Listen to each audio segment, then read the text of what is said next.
Welcome to the Voice of America in Korean. Direct from Washington, the Voice of America, VOA.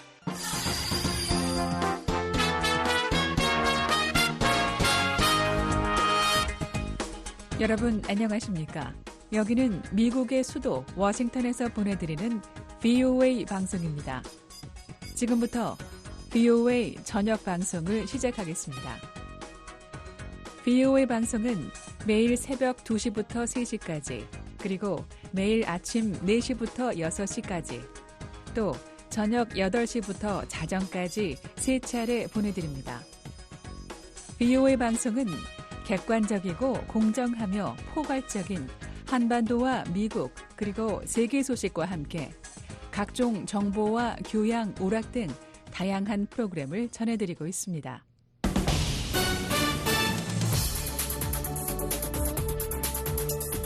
VOA 세계뉴스입니다. 조 바이든 대통령은 자신의 대통령 선거 후보직 사퇴는 미국의 통합을 위해 최선의 결단이었다고 말했습니다. 바이든 대통령은 어제 백악관에서 행한 대국민 연설에서 지난 21일 재선 포기를 발표한 배경에 대해 설명하면서 대통령으로서의 성과와 세계 무대에서의 리더십, 그리고 미래에 대한 나의 비전 등 모든 것이 연임해 충분하다고 믿는다고 말했습니다. 그러면서도 하지만 개인적 야망을 포함해 어떤 것도 우리 민주주의를 지키는 데 방해가 될 수 없다면서 앞으로 나아가는 최선의 방법은 새로운 세대에게 횃불을 넘겨주는 것이라고 판단했다고 밝혔습니다. 이어 그것이 우리나라를 통합하는 가장 좋은 방법이라고 강조했습니다. 바이든 대통령은 남은 임기 6개월 동안 대통령 직무에 집중할 것이며 국내외 문제 해결을 위해 노력하겠다고 밝혔습니다. 이런 가운데 도널드 트럼프 공화당 대선 후보는 자신의 소셜미디어를 통해 바이든 대통령의 이날 연설이 거의 이해할 수 없고 매우 형편없었다고 말했습니다. 트럼프 후보는 또 최근 선거 유세에서 자신의 성범죄와 사기 혐의 등을 집중 공격했던 카멀라 해리스 부통령을 급진적 좌파 미치광이라고 비난했습니다. 한편 민주당의 유력 대선 후보인 해리스 부통령의 선거운동본부는 바이든 대통령이 후보 사퇴를 선언한 이후 현재까지 1억 2,600만 달러를 모금했다며 선거에서의 승리를 다짐했습니다. 베냐민 네타냐후 이스라엘 총리가 어제 미국의 신속한 군사 지원을 거듭 촉구했습니다.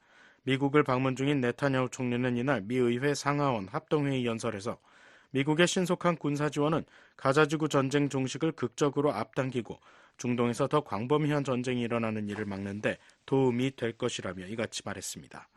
네타냐후 총리는 또 이스라엘은 전후 가자지구 재편을 추진하지 않을 것이라며 자신의 목표는 이스라엘의 파괴를 추구하지 않는 비무장, 탈급진화된 가자지구라고 강조했습니다. 이를 위해 이스라엘은 전후 가자지구에 대해 압도적 안보 통제를 유지하는 한편 주변 아랍국들과의 광범위한 안보 동맹을 구축하는 계획도 내비쳤습니다. 네타냐후 총리의 미 의회 상하원 합동회의 연설은 이번이 네 번째로 윈스턴 처칠 전 영국 총리의 3회 기록을 깬 것이라고 로이터 통신은 전했습니다. 한편 이날 의회 인근에서는 친팔레스타인 시위대 수천 명이 네타냐후 총리를 비난하는 시위를 벌인 가운데 네타냐후 총리는 연설에서 이들은 이란의 자금 지원을 받는 친하마스 집단이라고 주장하며 비난했습니다. 네타냐후 총리는 오늘 조 바이든 대통령과 정상회담을 가질 예정이며 바이든 대통령으로부터 대선 후보 지명을 받은 카멀라 해리스 부통령과도 별도 회동할 것이라고 백악관은 밝혔습니다. 한편 사미 아부 주흐리 하마스 고위 관리는 로이터 통신에 네타냐후 총리의 이번 연설은 그가 휴전협정 체결을 원치 않음을 보여준다고 말했습니다. 러시아군이 밤사이 또다시 대규모 드론 공격을 감행했다고 우크라이나군이 오늘 밝혔습니다. 마이콜라 올레슈치우크 우크라이나 공군 참모총장은 이날 성명에서 러시아군이 전날 밤 38개의 샤히드 131, 136 모델 공격용 드론으로 남부 오데사와 중부지방의 기반시설을 공격했다며 이 중 25기가 요격됐다고 말했습니다. 현지 당국은 러시아군의 이번 드론 공격은 수도 크이우와 지토미르 지역도 겨냥했다며 크이우에 접근한 드론은 모두 요격됐지만 지토미르에서는 잔해가 민가 열차와 기반시설 한 곳에 떨어져 피해를 입혔다고 밝혔습니다. 한편 우크라이나와 인접한 러시아 남부 벨고로드 지역의 주지사는 이날 벨고로드 셰베키노시에 대한 우크라이나군의 공격으로 1명이 사망하고 2명이 부상했다고 말했습니다.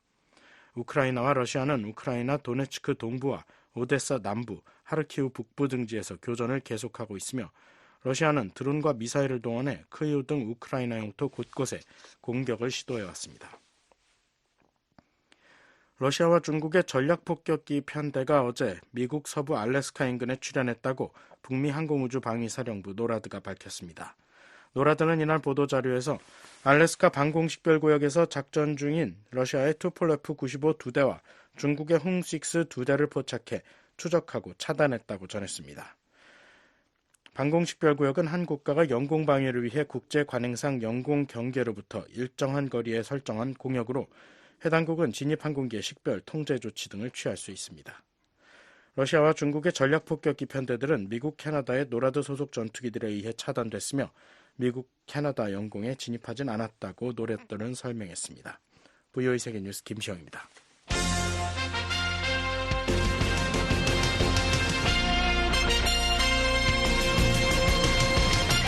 VOA News Today. 여러분 안녕하십니까? 2024년 7월 25일 목요일 VOA 뉴스 투데이 1부 시작하겠습니다. 진행의 노시창입니다. 이 시간에 보내드릴 주요 소식입니다. 민주당 대선 후보직에서 사퇴한 조 바이든 미국 대통령이 대국민 연설을 통해 민주주의의 수호와 통합을 강조했습니다. 미국 정부가 북한의 미사일 관련 기술 개발을 지원한 중국 기업과 중국인의 신규 제재를 부과했습니다. 북한과 러시아의 관계가 급속도로 가까워지는 가운데 한국과 중국은 외교 차관 전략 대화를, 북한은 벨라루스와 외교장관 회담을 가졌습니다. 내일 북한 날씨 전 지역 흐린 가운데 비 소식이 있습니다. 최저기온은 17도에서 25도, 최고는 24도에서 33도입니다. 바다의 물결은 동해 앞바다에서 0.5 내지 1m, 서해 앞바다에서는 0.5 내지 2m로 일겠습니다. 첫 소식입니다. 민주당 대선 후보직에서 사퇴한 조 바이든 미국 대통령이 대국민 연설을 통해 민주주의 수호와 통합을 강조했습니다.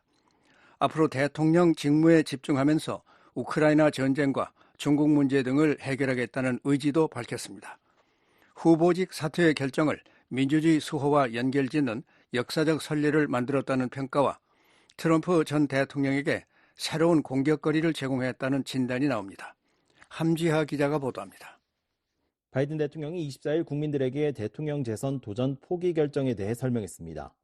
바이든 대통령은 이날 백악관에서 행한 대국민 연설에서 나는 대통령으로서의 성과와 세계 무대에서 나의 리더십, 미국의 미래에 대한 나의 비전 등 모든 것이 연임하기에 충분하다고 믿는다고 말했습니다. I believe my record as president, my leadership in the world, my vision for America's future.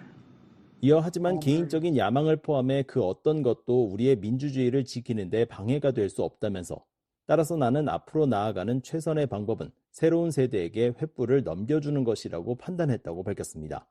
그러면서 그것이 우리나라를 통합하는 가장 좋은 방법이라고 강조했습니다. 앞서 지난 21일 미국인들에게 보내는 공개 서한을 통해 민주당 대선 후보직 사퇴를 발표한 바이든 대통령이 직접적으로 자신의 결정을 설명하는 건 이번이 처음입니다. 바이든 대통령은 후보 사퇴가 민주주의에 대한 수호와 미국 국민의 통합 때문이라고 말했습니다. But in the defense of democracy, which is at stake, I think is more important than any title. I draw strength and I find joy. 특히 위기에 처한 민주주의를 수호하는 일은 그 어떤 직책보다 중요하다며 나는 미국민을 위해 일하는 데에서 힘을 얻고 기쁨을 찾지만 우리의 통합을 완성하는 이 신성한 임무는 나에 대한 것이 아니다라고 밝혔습니다. 이어 이는 여러분과 여러분의 가족, 미래에 대한 것이고 우리 국민에 대한 것이라고 바이든 대통령은 강조했습니다. 바이든 대통령은 앞으로 6개월 동안 대통령으로서의 직무에 집중할 것이라며 국내외 문제 해결을 위해 노력하겠다는 뜻을 밝혔습니다.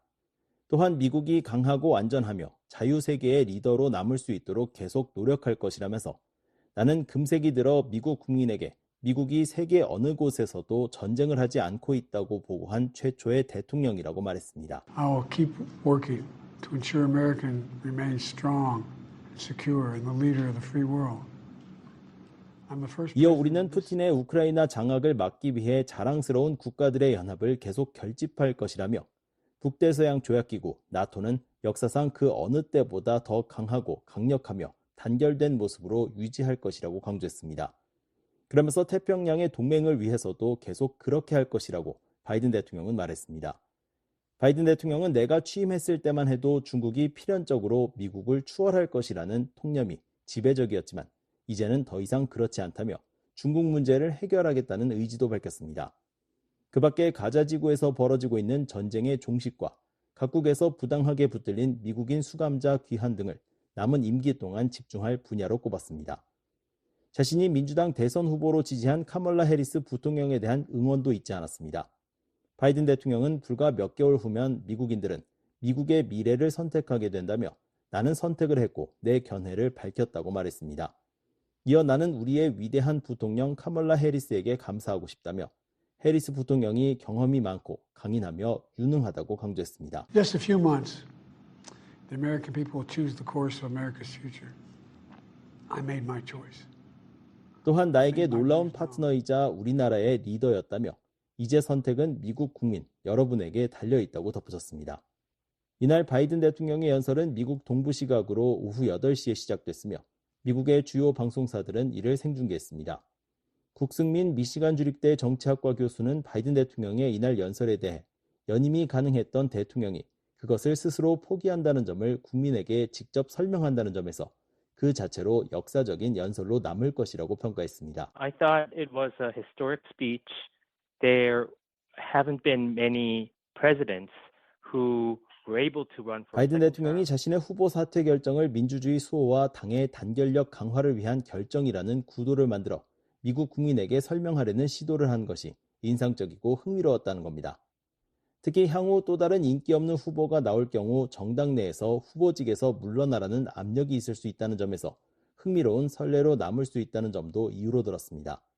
그러면서 지금 당장 사람들이 즉각적으로 반응하지는 않겠지만 향후 5년, 20년 후에도 기억에 남을 만한 중요한 정치적 기록이 될 것이라고 내다봤습니다.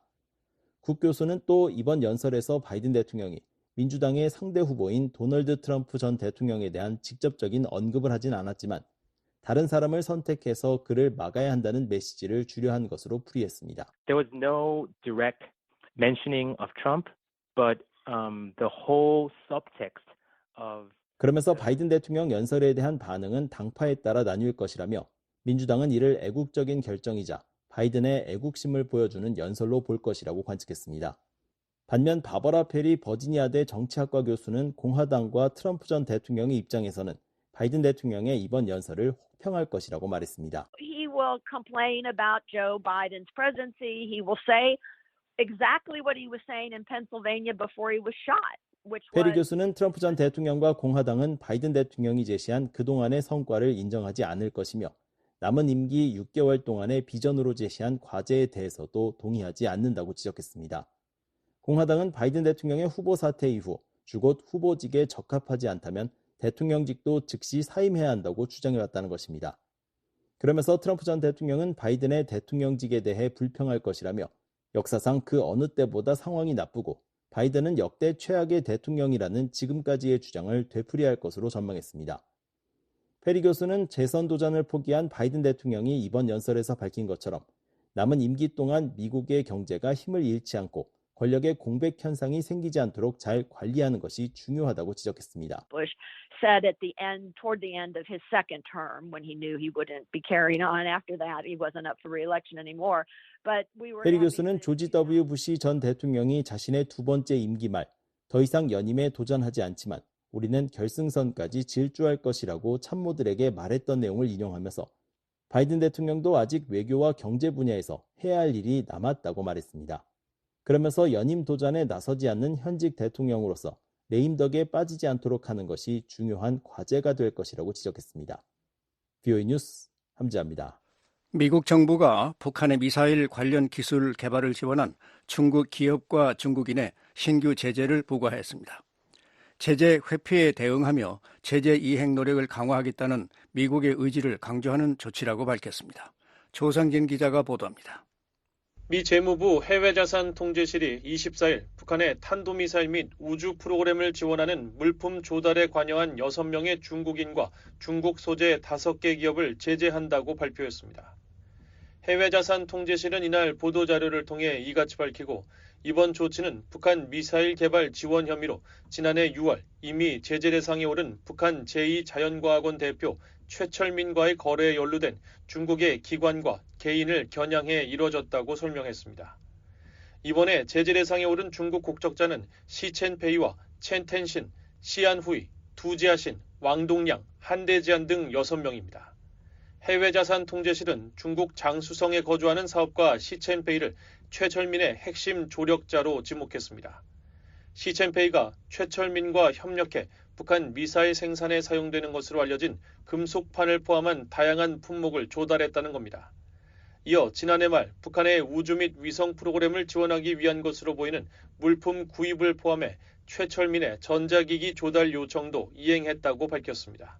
그러면서 시첸페이는 행정명령 133825에 따라 재산 및 재산상 이익이 차단된 최철민을 위해 재정과 물질, 기술 또는 기타 지원을 제공했거나 제공하려고 시도한 혐의로 제재 대상에 지정됐다고 설명했습니다.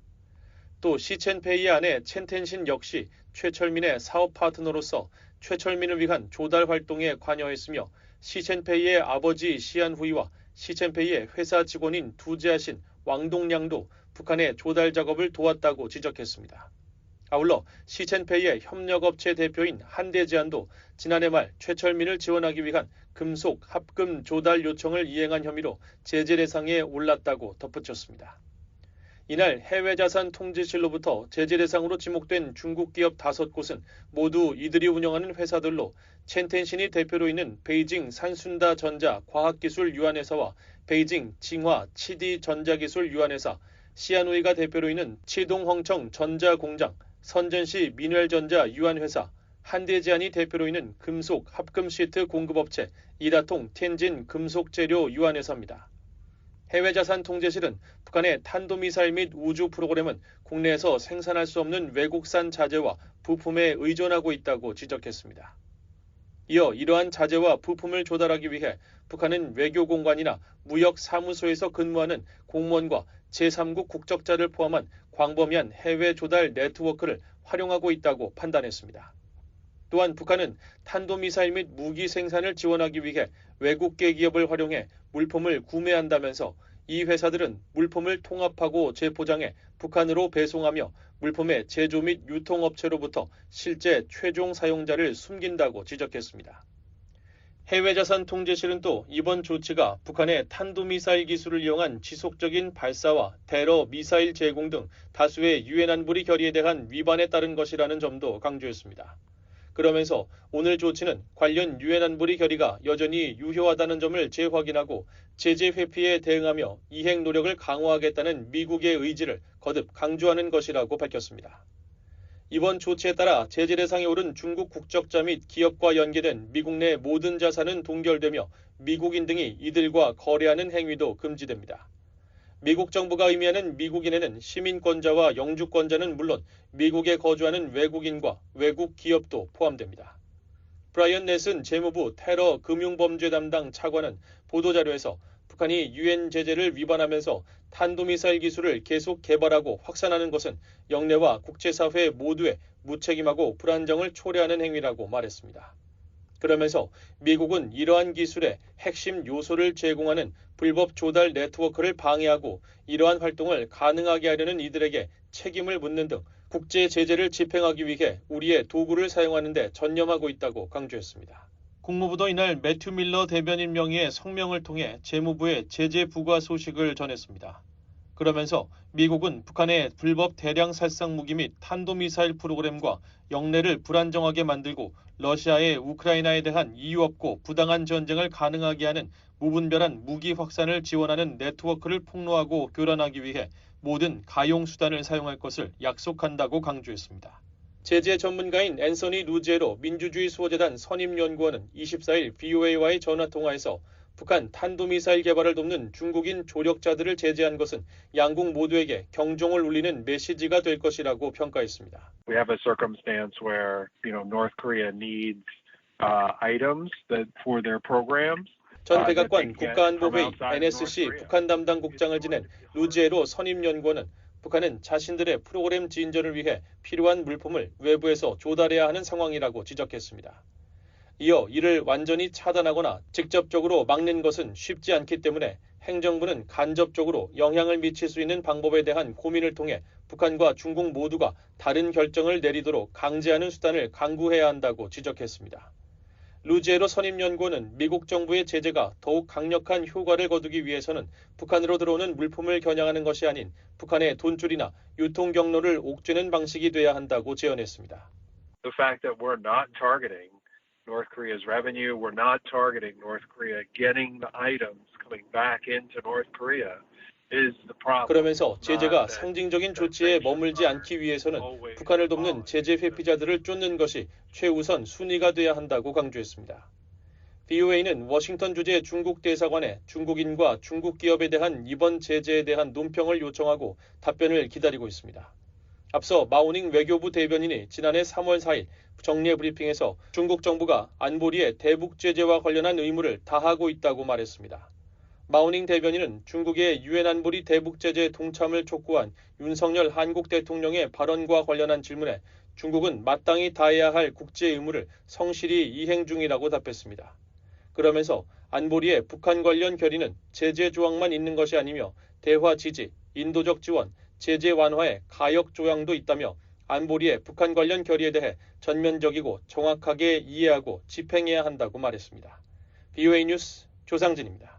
북한과 러시아의 관계가 급속도로 가까워지는 가운데 한국과 중국은 2년 7개월 만에 외교 차관 전략 대화를 가졌습니다. 같은 날 북한은 벨라루스와 외교장관 회담을 가졌습니다. 진영 외교를 강화하는 양상입니다. 서울에서 김한영 기자가 보도합니다. 김홍균 한국 외교부 제1차관과 마자오시 중국 외교부 상무부부장은 24일 서울 외교부 청사에서 제10차 외교차관 전략대화를 가졌습니다. 한중 외교차관 전략대화는 2021년 12월 화상 형식으로 열린 지 약 2년 7개월 만에 열린 겁니다. 이번 회의는 지난 5월 윤석열 한국 대통령과 리창 중국 총리가 양국 간 외교안보 분야 소통 채널을 본격적으로 재가동하기로 합의한 데 따라 열린 것으로 중국에서 먼저 회의 개최를 제의한 것으로 알려졌습니다. 한국 외교부에 따르면 양측은 양국 관계와 한반도 문제, 지역과 국제정세 등 상호 관심사에 대한 의견을 교환했습니다. 한국 측은 북한이 러시아와 포괄적 전략 동반자 관계 조약을 체결하고 군사와 경제 협력을 강화함으로써 한반도와 영내 긴장을 고조시키고 있다며 엄중한 우려를 표명했습니다. 또 중국이 한반도 평화와 안정, 비핵화를 위해 건설적 역할을 해달라고 요청하고 관련 소통을 지속해 나가자고 말했습니다. 이와 함께 한국 측은 중국 정부가 탈북민 보호를 위해 적극 협조해달라고 거듭 요청했습니다. 경남대 극동문제연구소 이물출 교수는 한국은 중국도 북러 군사 밀착을 불편하게 여기고 있다는 점을 알고 있다며 한중이 이번 전략대화를 통해 북러 밀착에 견제 메시지를 보낸 것이라고 말했습니다. 한국 정부로서는 북한과 러시아 간의 군사적 밀착에 대한 외교에 이제 집중을 하고 있는 그런 상황이다 보니까 북중 러시아 간의 군사적 밀착을 견제하고 또 균열을 내기 위한 외교에 이제 집중하고 있는데 그중에서 가장 중요한 역할을 중국이 할 수 있기 때문에 그런 맥락에서 중국과의 전략 대화에 집중하고 있는 게 아닌가 이렇게 보여져. 중국 외교부에 따르면 중국 측은 이번 전략 대화에서 현재 한반도 정세가 복잡하고 엄중하며 지역의 평화와 안정을 유지하는 것이 각 당사자의 공동 이익에 부합하고 상황을 완화하는 것이 급선무라며 한국을 포함한 관련 당사자들이 한반도 문제의 정치적 해결을 촉진하는 데 적극적이고 건설적인 역할을 하길 바란다고 강조했습니다. 한반도 문제 해결의 책임이 당사국 모두에게 있다는 원론적인 입장을 거듭 밝힌 겁니다. 한국 정부 산하 국책연구기관인 통일연구원 전병곤 박사는 한중 외교차관 전략대화 재개는 미한일 대 북중러 대립구도가 자국 이익에 부합하지 않는다는 중국의 입장이 반영된 것이라며 한반도 긴장을 고조시키는 북한의 도발에 대해서도 자제하라는 메시지를 담고 있다고 풀이했습니다.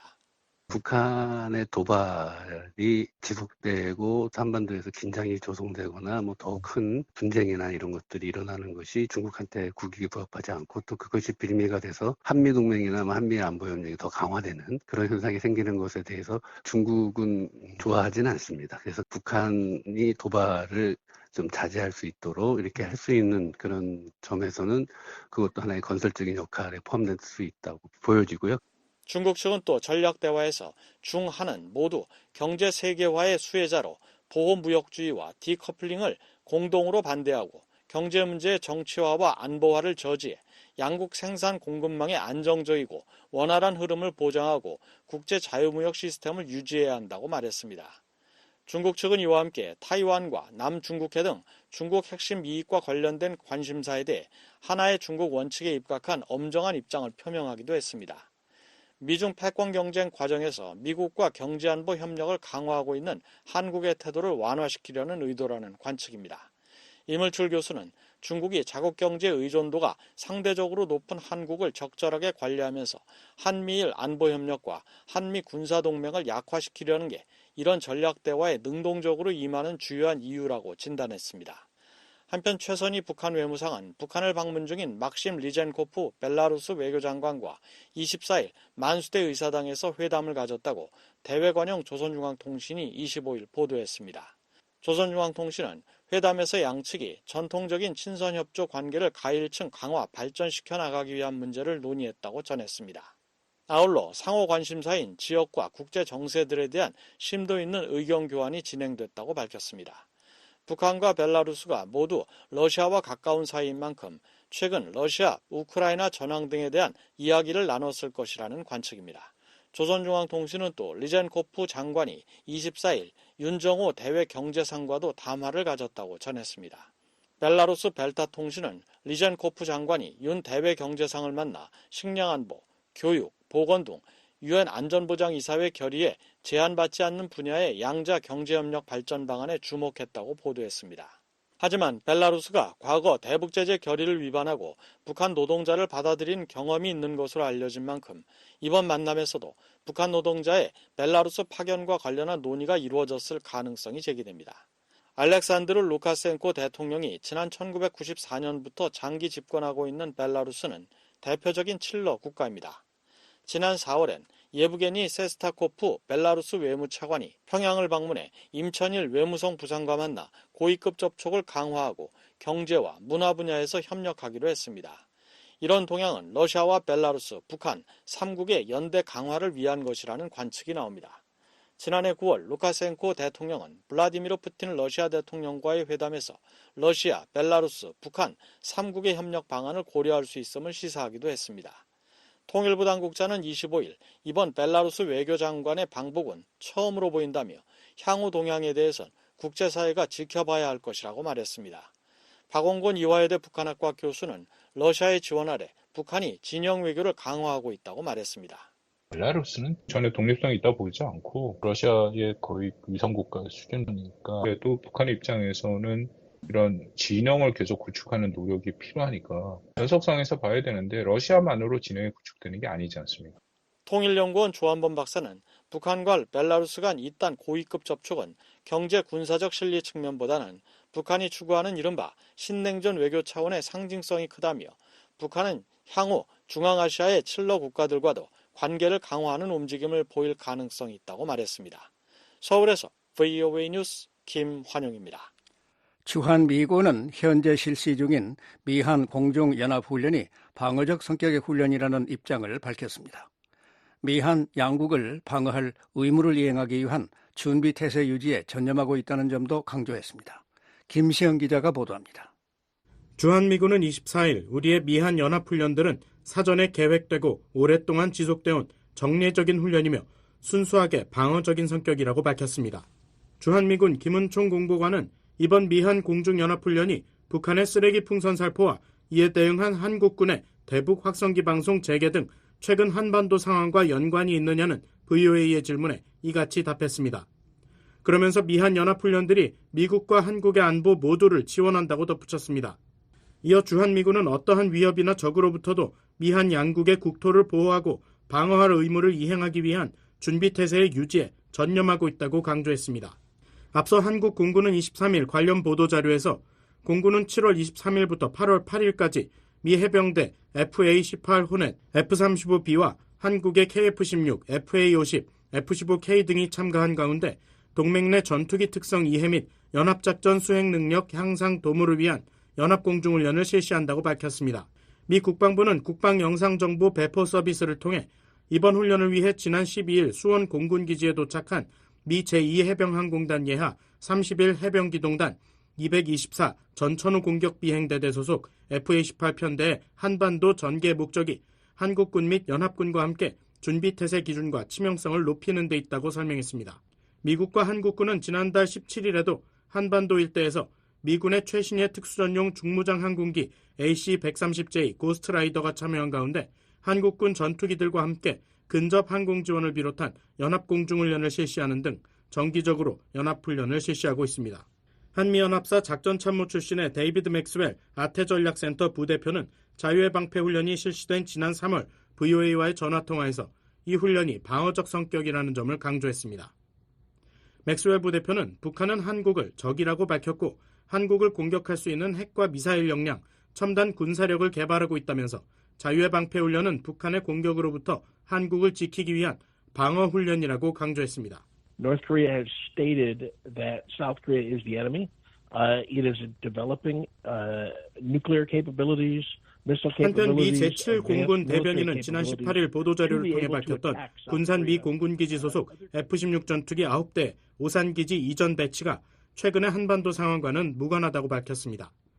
7공군 대변인은 VOA의 관련 질의에 F-16 이전 배치가 7공군의 전투력 최적화를 위한 지속적 노력의 일환이라며 이같이 답했습니다. 그러면서 이를 통해 한국과 미국 양측의 국토를 방어할 수 있는 미 공군의 능력을 고양하고 필요시 어떠한 위협에도 맞서 승리할 것이라고 강조했습니다. VOA 뉴스 김시영입니다. 북한 남포에 새로운 유류 저장 탱크가 들어섰습니다.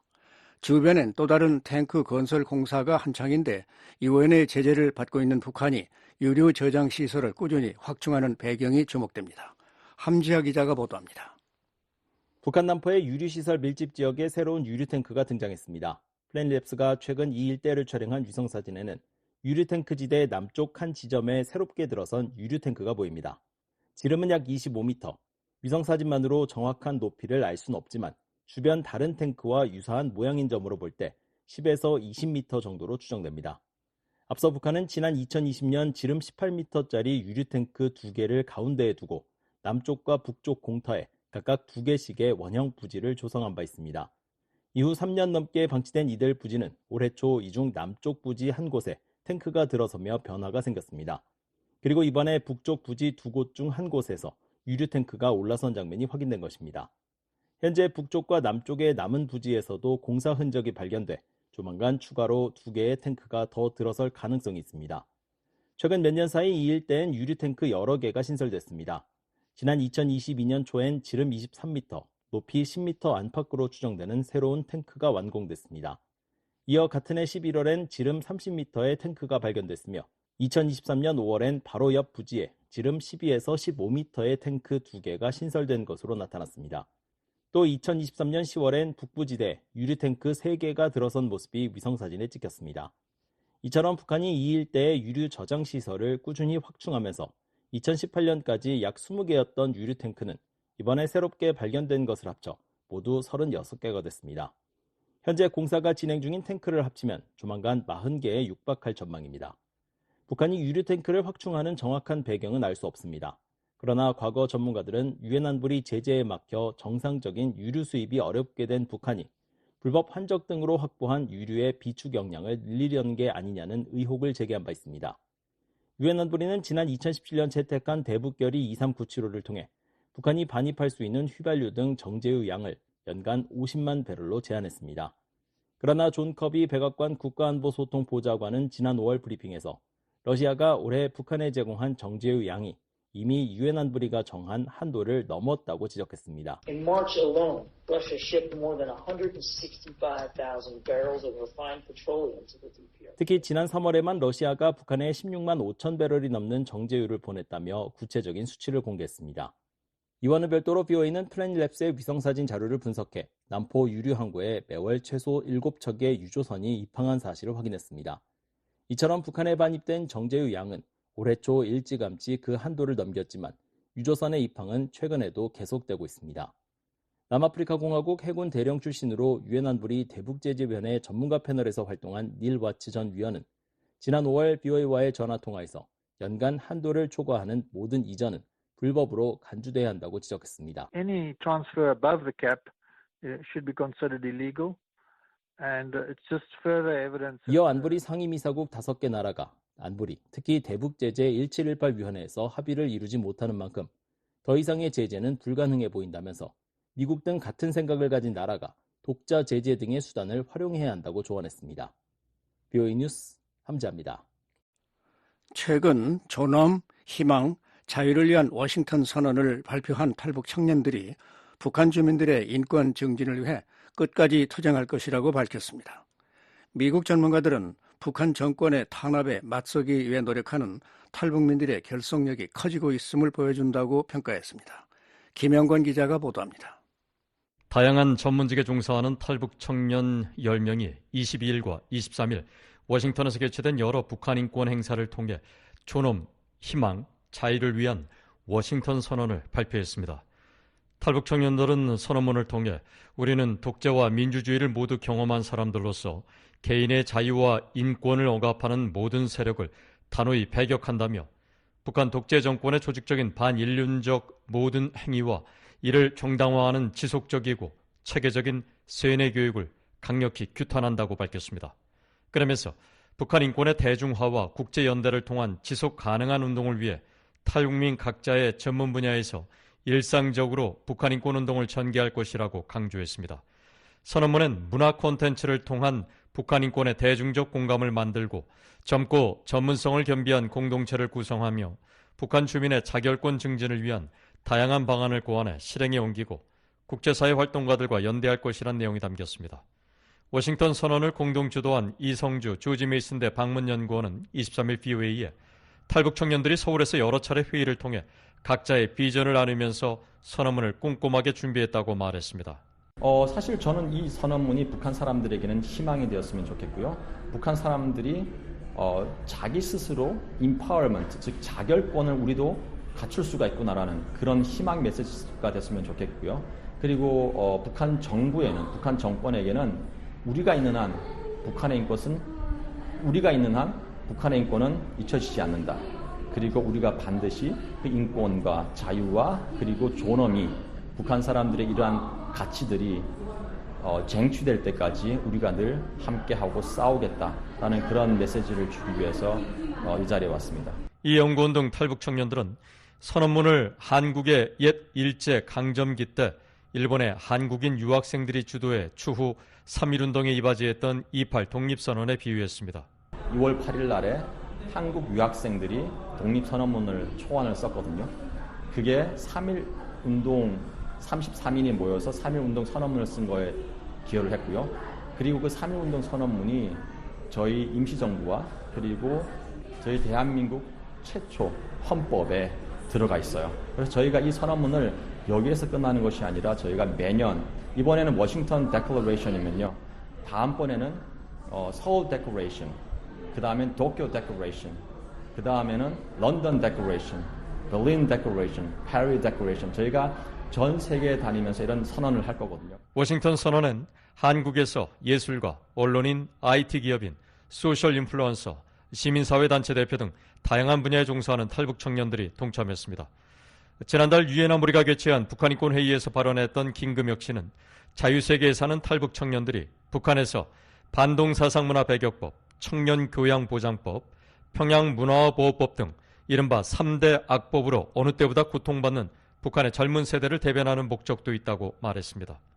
김정은 정권이 장마당 세대를 타겟으로 정말 말도 안 되는 악법을 만들어내고 있고 그들이 어떤 바깥 세상을 향해서 나아가고자 하는 그런 걸음들을 막으려고 노력하고 있는 이때 같은 경험 그리고 같은 추억을 공유하고 있는 우리 같은 장마당 세대가 밖에서 먼저 그들을 향해서 희망이 될 수 있는 것들을 시작해야 된다고 생각을 해서 한국에서 웹툰 작가로 활동 중인 전주옥 씨는 생계형 탈북이 아닌 자유를 찾아 북한에서 탈출하는 청년들이 늘고 있다고 말했습니다. 그러면서 이들을 잘 아는 탈북 청년들의 역할이 어느 때보다 중요하다고 강조했습니다.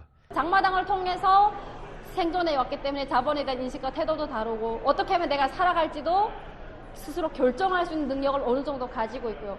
전에는 그냥 가장 기본적인 인권을 이야기했다면 이제는 각자의 역량을 가지고 그러면서 나의 소명에 따라서 인권을 이야기하는 사람들이라서 이제는 그 활동 범위는 상당히 다양해지고 이제 문화적 영역까지 이걸 풀어내갈 수 있다고 생각합니다. IT 스타트업 창업자인 오광명 씨는 향후 통일에 대비해 북한 청년들에게 도움이 될 수 있는 아이템 개발로 희망을 불어넣고 싶다고 밝혔습니다. 뭔가 북한 주민들한테 우리는 당신들을 버리지를 않았다. 우리는 항상 당신들을 위해서 싸우고 있고 향후에 만약에 통일된다라 하면 이런 IT적으로 그분들한테 많은 도움, 어떻게 이렇게 비즈니스화 할 건지, 어떻게 실제로 IT 스타트업 할 건지를 상당히 제가 뭔가 어드바이스 해줄 수 있다고 생각하고 있습니다. 네. 한국의 김용호 통일부 장관은 이번 주 워싱턴에서 열린 북한 인권 관련 행사에서 지난해 한국에 입국한 탈북민 중 절반 이상이 20, 30대와 고위급 인사였다며 한류 영향력을 반증하는 것이라고 말했었습니다. 이와 관련해 한국에서 래퍼와 화가, 작가로 왕성하게 활동 중인 강춘혁 씨는 북한의 3대 악법 제정 배경엔 한류 문화예술의 힘이 존재한다며 예술을 통한 북한 인권 증진 활동을 적극 펼칠 것이라고 말했습니다. 뭐 볼 권리와 뭐 표현할 권리 이런 것들이 모두가 없는 그 나라에서 어떻게 보면 이런 것들을 더 예술 활동을 통해 가지고 시각적이나 청각적이나 모든 거를 사용을 해가지고 더 그 북한 사회 문화 콘텐츠나 이런 것들을 좀 많이 더 주입을 시켜가지고 그 사회 안에서 일단은 변화가 시작된다고 생각하거든요. 왜냐면 모든 혁명이나 사회 변화 속에서 항상 예술이 항상 그 선두에 섰다고 생각하거든요. 항상 아니 평등하게 함께 가거나 그래가지고 북한 인권의 변화에도 어떻게 보면 제일 앞장에 서가지고 예술을 표현을 해서 모든 국제사회에 알려주고 북한 사회에도 알려줘야 되지 않을까 그렇게 생각하고 있습니다. 비정부 기구인 유니피봇의 CEO로 활동 중인 정서윤 씨는 새로운 캠페인을 통해 북한 주민들의 기본적 인권마저 정치적 잣대로 바라보는 한국 내 시각도 바뀌길 바란다고 말했습니다. 그 한국 사회에서 아쉬운 부분은 북한 인권이라고 했을 때 보수와 진보가 갈라져 있는 양상을 보이거든요. 그래서 저희 이번에 할 때도 보수와 진보가 아니라 북한 인권, 북한에 있는 사람에 집중을 해야 된다라는 게 기본이고 그랬을 때 진보와 보수와 상관없이 모두가 북한에 있는 사람들을 위한 인권운동을 할 수 있을 것이다 라는 거고 한국의 인기 배우로 통일부 북한인권 홍보대사인 유지태 씨는 VOA에 탈북 청년들의 호소에 공감한다며 북한 인권의 비정치화를 추구해야 한다고 말했습니다. 인권에 대한 얘기인 거고 우리가 꼭 보호해야 될 대상이라고 생각을 하는 거죠. 네. 지금도 여성 탈북자, 인신매매되는 탈북자들에게 붙여지는 단어가 돼지라는 단어가 붙여지거든요. 네, 사람이 아닌 돼지 취급을 받고 있으니까 무국적자들에게 보호를 해주는 그런 시스템이 필요하다. 네, 그리고 한국에서 그런 보호가 있어줘야 된다 이렇게 생각을 하는 거죠. 미국의 전문가들은 탈북 청년들의 워싱턴 선언에 중요한 상징적 의미가 있다고 평가했습니다. 데이비드 맥스웰 아태 전략센터 부대표는 24일 VOA에 워싱턴 선언은 통일 한국의 미래 지도자가 될 청년들의 훌륭한 구상이라고 말했습니다. 맥스웰 부대표는 이들은 자유롭고 통일된 새로운 한국의 건국의 어머니와 아버지가 될 것이라며 북한에 남아있는 주민들이 이 비전 선언문을 보고 선언문이 동료 탈북민들에 의해 작성됐다는 걸 아는 게 중요하다고 말했습니다. 이어 한국과 전 세계에서 그들의 리더십과 성공 사례는 북한의 게릴라 왕조와 굴락, 즉 수용소 국가의 노예로 남아있는 북한 주민들에게 강력한 희망과 영감의 메시지라고 말했습니다. 북한인권위원회의 그레그 스칼러트 사무총장은 존엄, 희망, 자유를 위한 워싱턴 선언은 북한의 김씨 정권이 자행하는 인권 침해에 전 세계의 관심을 집중시키는 중요한 상징적 조치로 평가했습니다. The Washington Declaration for Dignity, Hope and Freedom 이 선언은 전 세계 시민사회와 운동가들의 공헌을 인정하면서 정치적 성향이나 선거 결과와 관계없이 북한 인권 상황을 해결하기 위한 노력을 지속할 것을 촉구한다는 것입니다. 스칼렛 총장은 워싱턴 선언에 동참한 탈북 청년들은 고난의 행군을 겪었으면서도 한국에서 성공한 주인공들이라며 이들은 젊은 세대로서 희망의 메시지를 북한에 전하고 있다고 말했습니다. 로버라 코엔 전 국무부 인권 담당 부차관보는 북한 정권이 두려워하는 게 있다면 북한을 탈출해 김씨 일가의 통치, 빈곤, 정치적 탄압, 대량 살상 무기 집중에 대한 진실을 알리는 사람들이라고 강조했습니다. North Korea fears it's those who escape the country and tell the truth.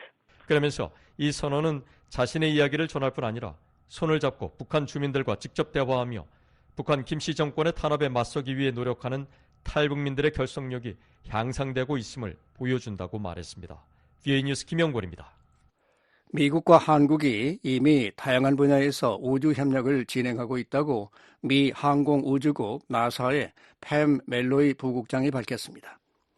우주 비행사 출신인 멜로이 부국장은 24일 VOA와의 인터뷰에서 이같이 밝히면서 한국은 특히 로봇과 통신 분야에서 강점이 있다고 평가했습니다.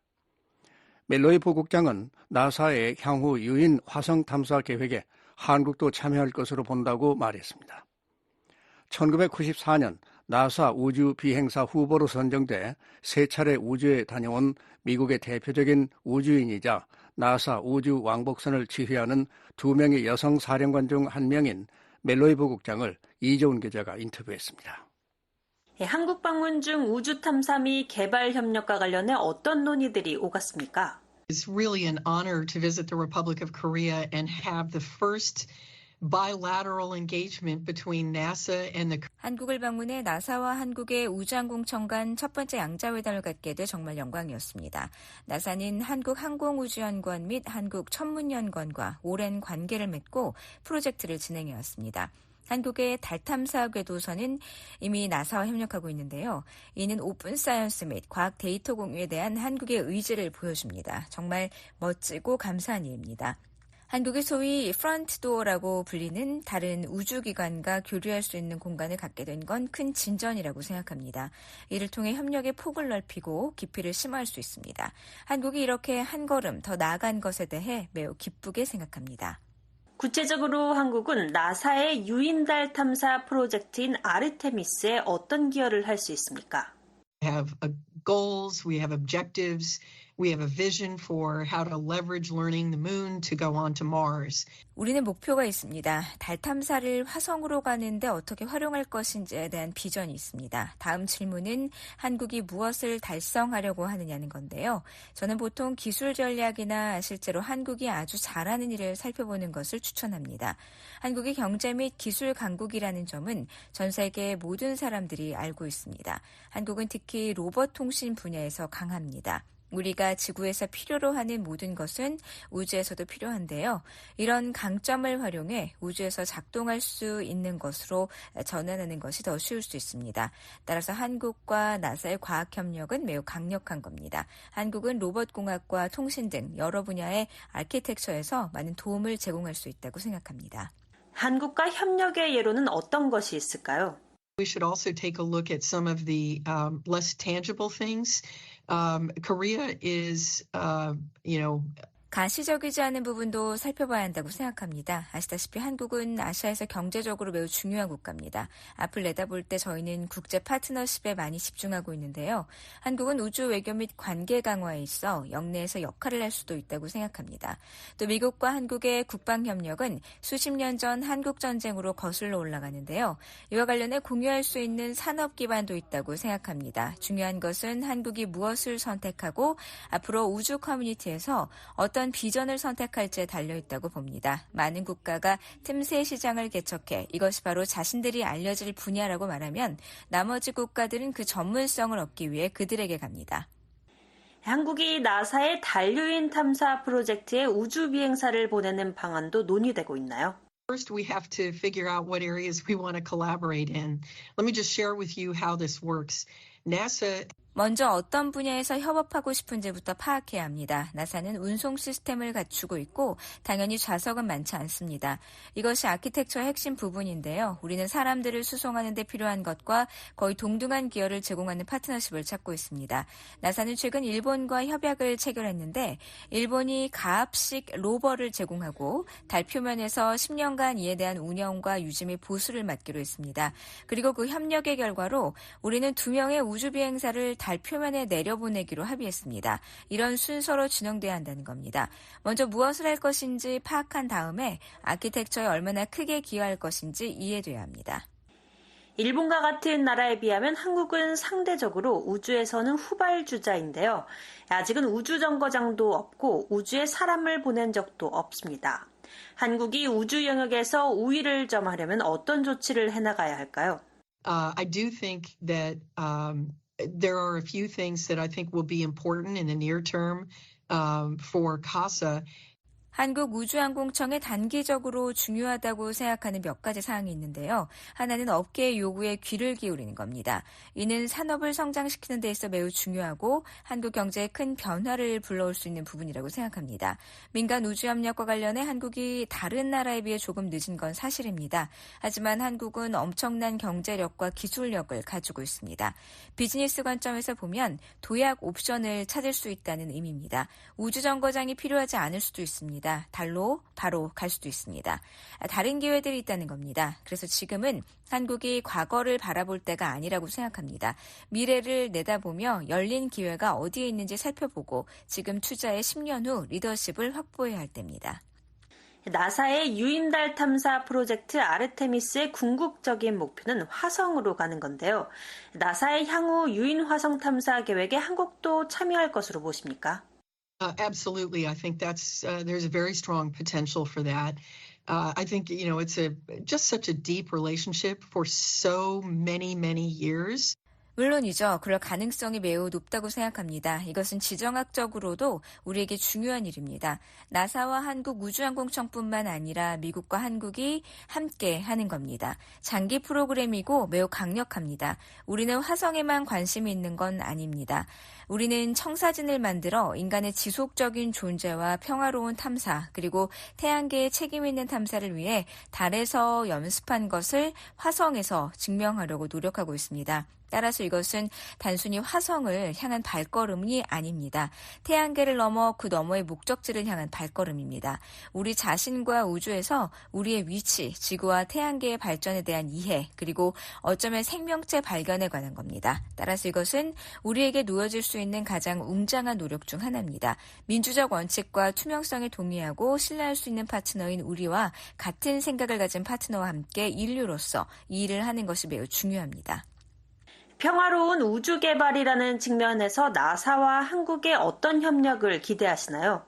So right now there's really not a lot of space law out there other than the Outer Space Treaty of 1967. 현재로서는 1967년의 우주조약 외에는 우주 관련 법률이 많지 않습니다. 1967년 이후 일어난 모든 일들에 비해 시대에 뒤떨어진 것일 수도 있습니다. 달 탐사를 비롯해 전반적인 우주 탐사에 참여하는 아르테미스 협정은 우리가 태양계로 나갈 때 긍정적인 행동 규범을 발전시키는 일련의 원칙입니다.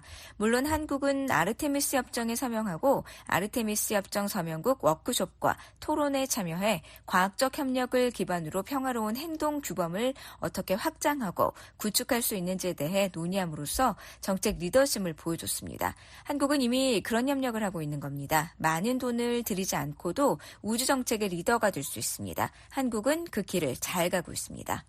2007년 우주왕복선 사령관을 맡으셨을 때 우주에 924시간, 약 38일을 머무셨는데요. 우주에서 본 지구의 모습은 어땠나요? Tell you that the Earth is unbelievably beautiful from space. The pictures, even the video that we shared, don't do it justice. It's absolutely magic. 사실 2007년이 제가 국제우주정거장으로 가는 우주왕복선 임무를 지휘한 마지막 비행이었습니다. 우주에서 바라본 지구는 믿을 수 없을 정도로 아름다웠습니다. 우리가 공유하는 영상으로도 그 아름다움을 다 표현하지 못하죠. 정말 마법과도 같아요. 우주에서 사실 모든 사람들이 실제로 경험하는 핵심 중 하나는 모든 인간, 모든 책, 모든 음악, 또 모든 건축물이 있는 지구 전체를 90분 안에 완전히 한 바퀴 돌고 지구가 사실 얼마나 작은지 그리고 얼마나 깊이 연결되어 있는지 깨닫게 되는 오버뷰 이펙트라는 건데요. 지구를 바라볼 때 예를 들면 한 나라가 기후변화와 같은 문제를 모두 해결할 수 있다고 생각하는 것은 어리석은 일이죠. 우리는 인류로서 함께 노력해야 합니다. 이것이 바로 우주비행사가 우주에서 일하면서 얻는 진정한 관점입니다. 지금까지 팸 멜로이 미 항공우주국 부국장으로부터 한국과의 우주 탐사 협력에 대해 들어봤습니다. 인터뷰에 이종훈 기자였습니다. 지금까지 VOA 뉴스 투데이 일부를 보내드렸습니다. 잠시 후에는 미국 정부의 견해를 반영하는 논평 VOA 세계 뉴스, 뉴스 투데이 2부가 방송됩니다. 여러분의 많은 애청 바랍니다.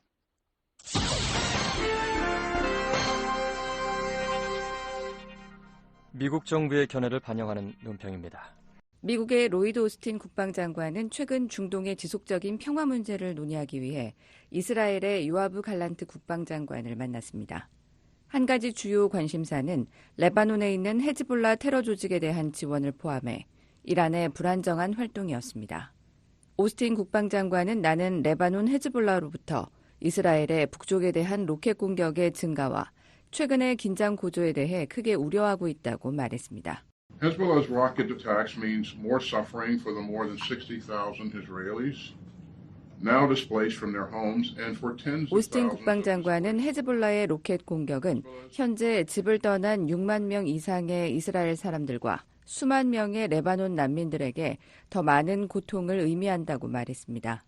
그러면서 헤즈볼라의 도발은 이스라엘과 레바논 국민들을 원치 않는 전쟁으로 끌어들이겠다고 위협하고 있으며 그러한 전쟁은 레바논의 재앙이 될 것이며 무고한 이스라엘과 레바논 민간인들에게 엄청난 재앙이 될 것이라고 말했습니다. 외교적인 해결은 이스라엘과 레바논 국경에 걸쳐 지속되는 평화를 회복하는 최선의 방법이라고 오스틴 장관은 말했습니다. 헤즈볼라는 이스라엘에 대한 공격을 가자 지구의 분쟁과 연계시켜 이스라엘이 제시하고 조 바이든 대통령과 유엔 안전보장이사회가 승인한 휴전과 인질 제한이 승인돼야 된다고 주장하고 있습니다. 하지만 하마스는 아직 이 조건을 받아들이지 않고 있습니다. The failure of Hamas to accept this important proposal is prolonging the agony of Palestinian civilians and Israeli. 오스틴 장관은 하마스가 이 중요한 제안을 받아들이지 않는 것은 팔레스타인 민간인들과 이스라엘 민간인들 모두의 고통을 연장시키고 있다고 말했습니다. 그러면서 이스라엘은 최근 가자 지구에서 하마스가 부당하게 억류하고 있는 4명의 인질을 구출하기 위해 대담한 작전을 펼쳤다며 우리는 미국 시민들을 포함한 모든 인질들이 안전하게 집으로 돌아갈 때까지 쉬지 않을 것이라고 말했습니다. 비록 이스라엘은 잔인하고 무자비한 적과 맞서 싸우고 있지만 가자 지구에 있는 팔레스타인 사람들을 보호하기 위해 계속 더 많은 일을 해야 하고 가자 지구에 대한 인도적 지원의 흐름을 계속 늘려야 한다고 말했습니다. 그러면서 미국은 또 전후에 대한 신뢰할 수 있는 계획을 세우고 2개의 국가 해결책을 위한 길로 나아감으로써 요르단강 서안의 안보를 강화하고 가자 지구의 안정을 가져오도록 이스라엘과 팔레스타인 자치정부와 협력할 것이라고 말했습니다. Israelis and Palestinians both have the right to live in dignity and security. And as we move forward, our security bond with Israel. 오스틴 장관은 이스라엘과 팔레스타인은 모두 존엄과 안전 속에서 살 권리가 있다고 말했습니다.